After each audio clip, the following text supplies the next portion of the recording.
नमस्कार, आप देख रहे हैं द आवाज न्यूज और हमारे साथ हैं एंजल लकड़ा जी। अभी कुछ दिन पहले ही डिलिस्टिंग की मांग को लेकर के निशा भगत जी सर मुंडन करवाई और साथ ही में अभी डीआईजी ग्राउंड में एक मामला आया जहां पे अतिक्रमण हटाया जा रहा था और उसी बीच ईसाई महिलाओं का काफी ज्यादा साथ मिला है निशा भगत जी को और एंजल लकड़ा जी को। आप लोग एक तरफ सरना ईसाई हो रहा है और एक तरफ ईसाई लोग आपके साथ में आ जा रहे हैं, किस तरीके से देख रही हैं इसको? सबसे पहले द आवाज न्यूज के जितने भी दर्शक हैं, श्रोतागण हैं, सभी को मेरी ओर से जय जोहार, जय धर्मेश। और जैसा कि आपने सवाल किया कि डिलिस्टिंग को लेकर के जो हमारी मांग रही और साथ में डीआईजी ग्राउंड के जो ईसाई महिलाओं का समर्थन मिला, तो मैं एक बात बहुत अच्छे तरीके से क्लियर करना चाहूंगी कि हमारी जो मांग है वो डिलिस्टिंग को लेकर के है। इट मीन्स कि सिर्फ आरक्षण से डिलिस्टिंग होनी चाहिए, ना कि हम किसी के बीच में ईसाई और सरना में लड़ाई लगवा रहे हैं या सरना ईसाई कर रहे हैं। ये बातें बिल्कुल भी नहीं है। और रही अगर वो आदिवासी हैं, ईसाई महिलाएं हैं, या फिर वो हिंदू रहते, मुस्लिम रहते, सिख रहते, या फिर चाहे कोई भी धर्म को मानने वाले लोग रहते, हम समाज सेवक है, समाज सेविका है।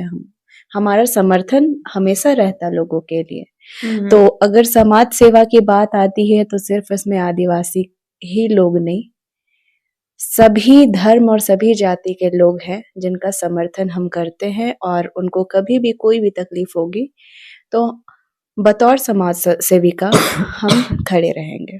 मतलब जो धर्म परिवर्तन करके ईसाई बन जा रही है, आपके नजरों में वो फिर भी आदिवासी रहेंगी? मतलब अभी तक ये हम लोगों ने ये समझा था कि उन्हें आदिवासी सूची से बाहर कर दिया जाएगा। नहीं, देखिए, आदिवासी की सूची से कैसे बाहर हो सकते हैं? आदिवासियों को कैटेगरी दी गई है एसटी की, ठीक है। तो मैं आप लोगों को एक बात क्लियर करना चाहती हूँ। जैसे एससी में क्या, जैसे आर्टिकल 341 की बात मैं हमेशा करती हूँ। तो एससी में क्या है कि अगर एससी वाले लोग कोई धर्मांतरित होते हैं तो उनको डिलिस्ट कर दिया जाएगा। इट मीन्स वो एससी रहेंगे, लेकिन उनकी जो आरक्षण है उनसे वो डिलिस्ट कर दिए जाएंगे। तो हमारा भी वही है कि हमारे भी जो एसटी लोग हैं, जो भी आदिवासी हैं, मैं बार बार कहती हूँ कि क्रिश्चियनिटी और मुस्लिम ये दो ऐसा धर्म है जो माइनॉरिटी है, ठीक है। और उन लोगों को, वो लोग बहुत मजबूत हैं देखा जाए तो वो लोग चाहे मतलब एजुकेशन में ले लीजिए, चाहे वो किसी भी, मतलब वो समर्थ है हर काम करने के लिए। तो आदिवासी समाज की जो लेबल है, मतलब सरना आदिवासियों की जो मैं बात करूं, तो वो बहुत डाउन लेवल में है।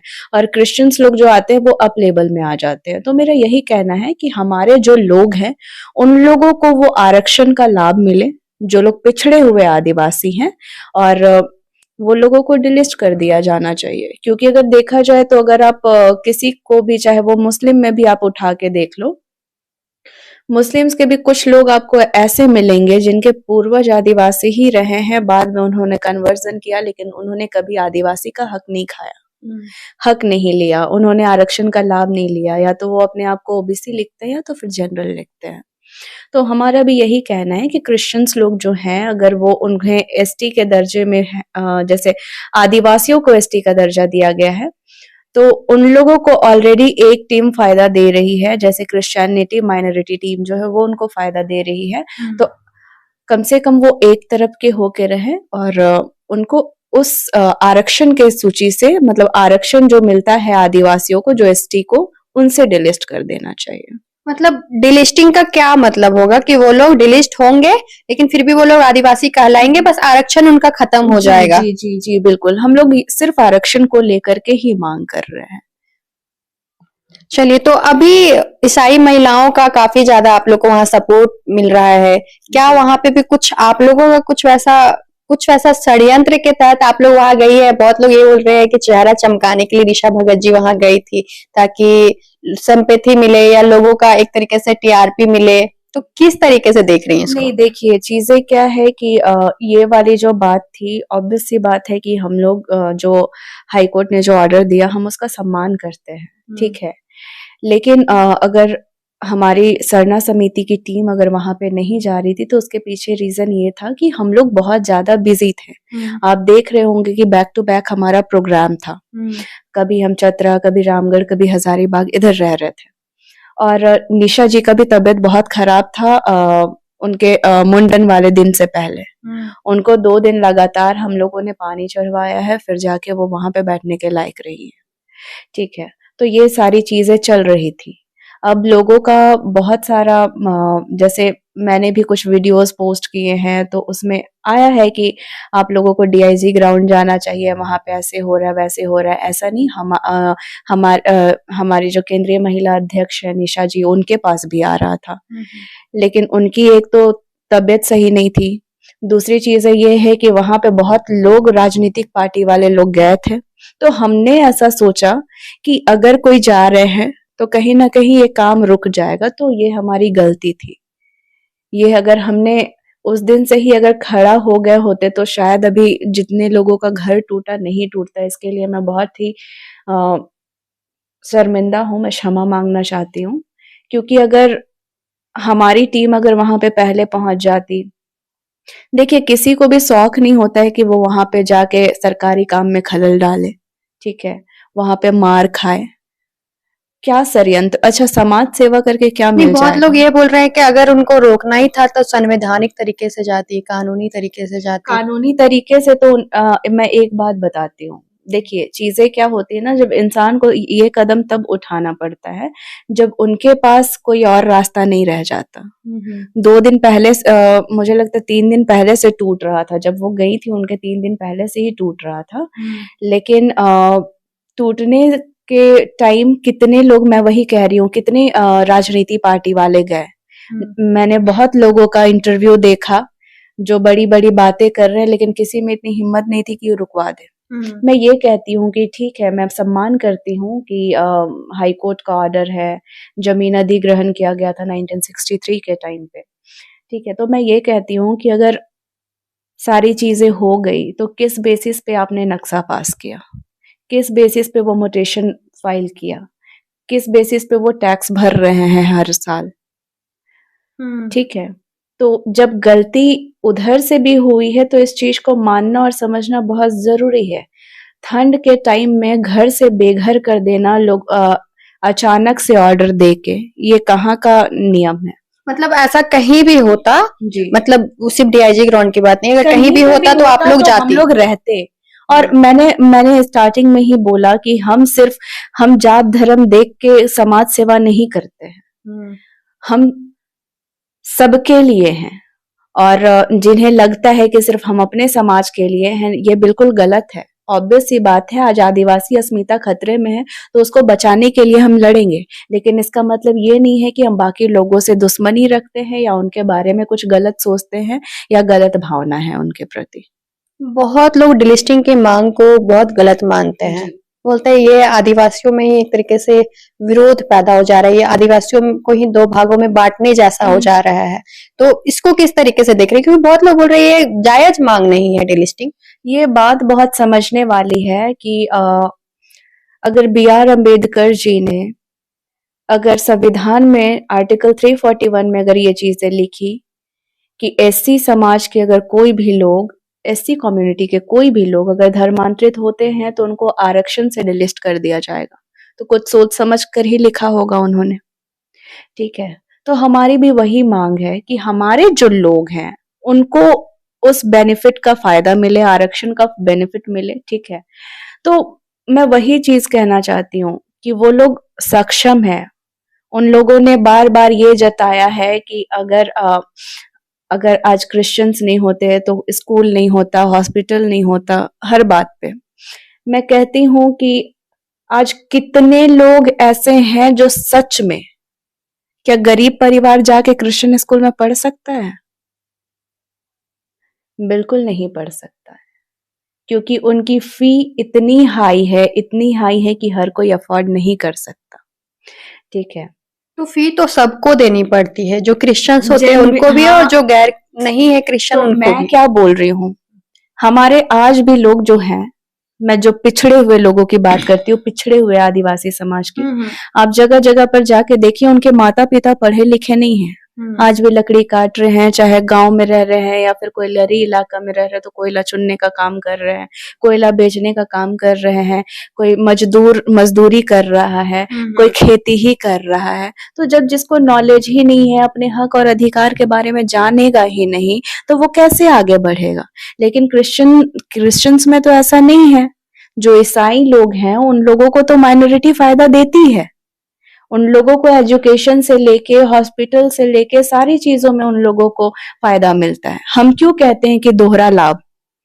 दोहरा लाभ है क्योंकि वो उनको उधर से भी फायदा मिल रहा है और इधर से भी फायदा मिल रहा है एसटी का। ठीक है, तो एसटी का फायदा मैं क्या ये जैसे बहुत आदिवासी लोग हैं जो इसके समर्थन कर रहे हैं इस बात का कि डिलिस्टिंग होनी चाहिए, तो वो आरक्षण में डिलिस्टिंग होनी चाहिए।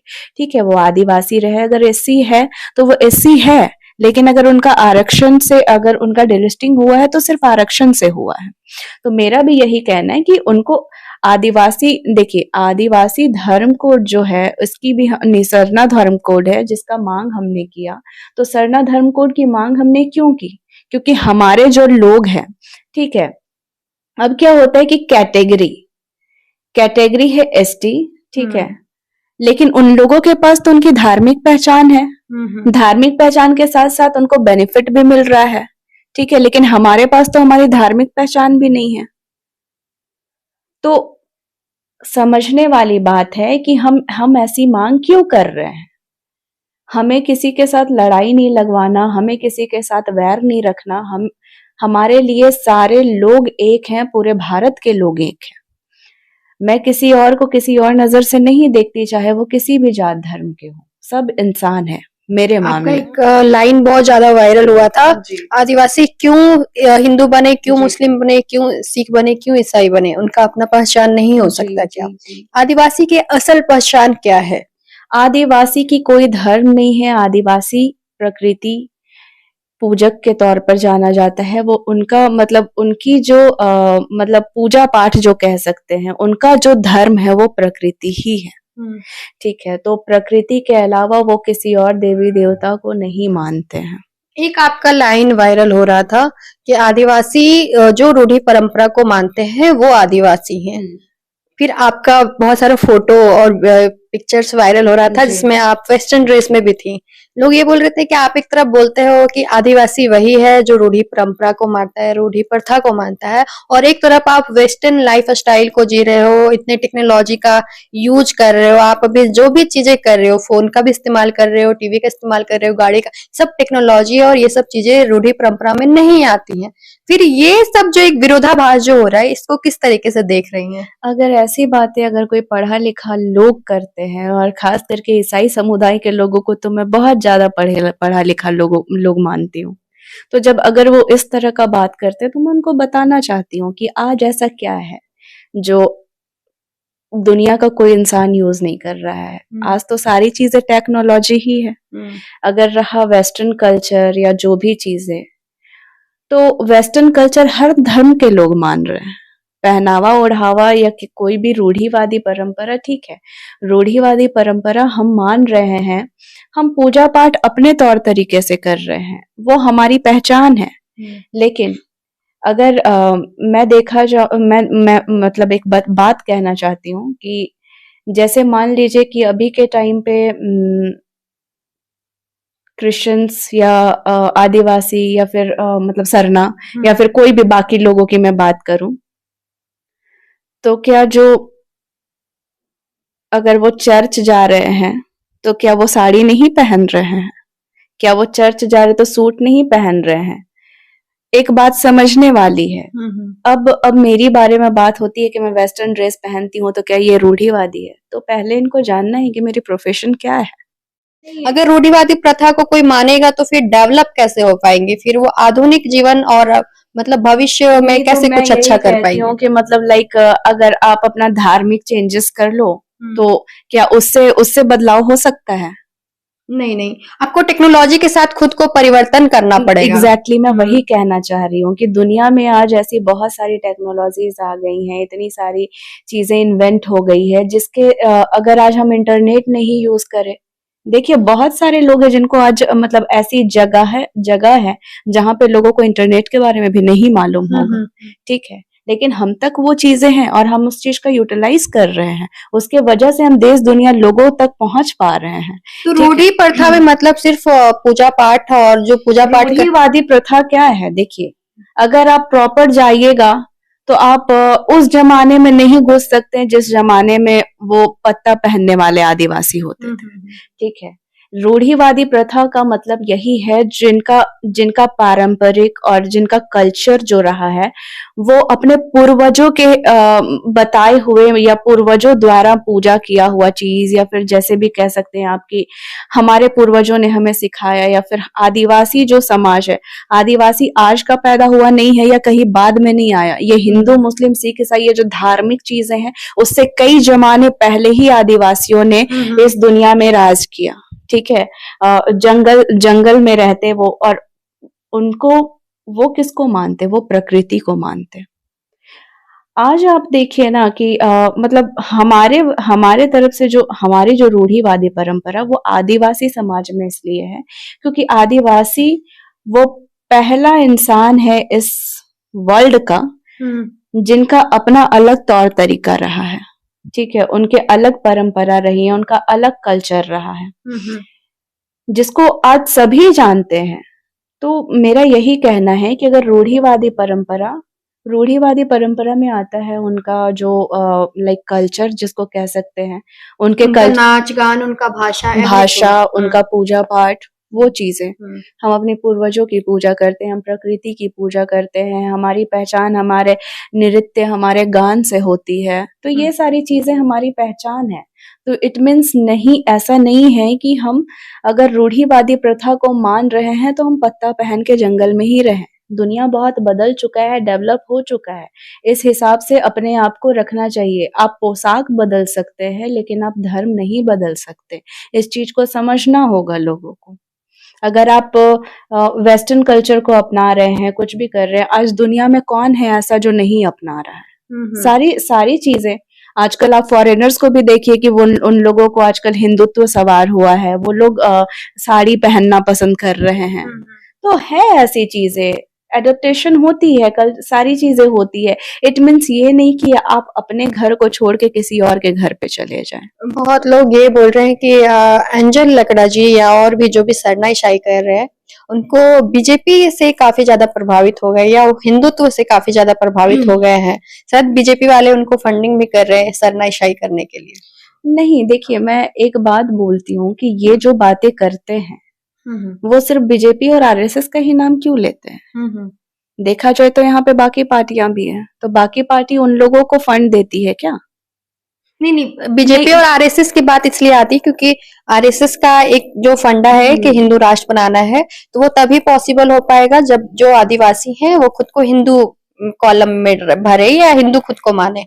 तो अगर सरना ईसाई होगा, ईसाई को आप लोग बाहर कर देंगे तो बाकी तो सब लोग खुद को हिंदू ही बता रहे हैं या हिंदू ही हो रहे हैं। बाहर नहीं कर रहे हैं, हमने सिर्फ हमारी जो मांग थी, देखिए बीजेपी और आरएसएस का क्या एजेंडा है मुझे नहीं पता, ठीक है, हम पॉलिटिकल नहीं है और ये बातें वही करते हैं जो पॉलिटिकल है। हम सामाजिक हैं और हम सामाजिक कार्यकर्ता हैं, और हमारी क्या मतलब अभी भी कैसी हालत रहती है ये हमें पता है। लिटरली हम समाज सेवा करने के लिए। मतलब आप लोग खुद को हिंदू मानना चाहती है या खुद को हिंदू मानती है? नहीं, हम अपने आप को आदिवासी मानते हैं। बहुत सारे ऐसे आदिवासी समाज में भी लोग हैं जो खुद को बोलते हैं पहले हम सनातनी हैं। आप इस कॉन्सेप्ट को कैसे देखते? नहीं, देखिए सनातनी ये वो कहना, मैं क्या कह रही हूँ बार बार, ये चीजें बहुत बाद में आई है। आदिवासी समाज की अपनी कल्चर रही है, अपनी परंपरा रही है, अपनी रीति रिवाज रही है, और हिंदू कल्चर में भी देखा जाए तो वो एडेप्टेशन है आदिवासियों की, ना कि आदिवासियों ने हिंदू को एडेप्ट किया, ठीक है। जैसे आपका छठ पूजा वाला फोटो बहुत ज्यादा वायरल कर रहे थे लोग कि ये हिंदू से प्रभावित हैं इसीलिए छठ नहीं, पूजा कर ऐसा रही नहीं है। मैं जहाँ रहती हूँ मेरे लोग करते हैं, तो अगर किसी के पूजा पाठ में शामिल हो जाऊं तो मैं किसी और कल्चर में चली गई, ऐसा तो नहीं है ना, या मैं किसी और धर्म में चली गई। मैं बार बार बोली हूँ कि मैं मजार भी गई हूँ, मैं गुरुद्वारा भी गई हूँ, मैं चर्च भी गई हूँ, तो इसका मतलब ये नहीं कि मैं सब जगह में धर्मांतरित हूँ। नहीं भाई, मैं बार बार कहती हूँ कि सारे धर्मों को ना बराबर की रिस्पेक्ट और बराबर की इज्जत मिली हुई है, और सारे धर्मों को बराबर देखा जाता है भारत जैसे जगह में। और भारत देश की यही खूबसूरती है कि आप सारे सारे फेस्टिवल्स को आप मनाओ, सबके जैसे मिलजुल के रहो, तो ये सारी चीजें हैं। तो अगर किसी के पूजा पाठ धर्म मतलब पूजा पाठ या उनके कोई भी फंक्शन में अगर आप सम्मिलित होते हो, तो इसका मतलब ये नहीं कि आप धर्मांतरित हो गए। अभी सरना धर्म कोड को लेकर के एक प्रदर्शन करने जा रहे हैं, विरोध प्रदर्शन, ताकि सरना धर्म कोड लागू किया जाए। दिल्ली में जंतर मंतर में किया जाएगा, उसमें क्या आप लोग साथ होंगे? जी बिल्कुल, हमारी ये चीजें हैं कि अभी यहाँ के जो संगठन द्वारा मतलब बहुत सारी आदिवासी संगठन है जिन लोगों द्वारा आह्वान है, और हम भी चाहते हैं कि मतलब आदिवासियों को उनकी धार्मिक पहचान मिले, सरना धर्म कोड मिले। बिल्कुल हमारा समर्थन रहेगा।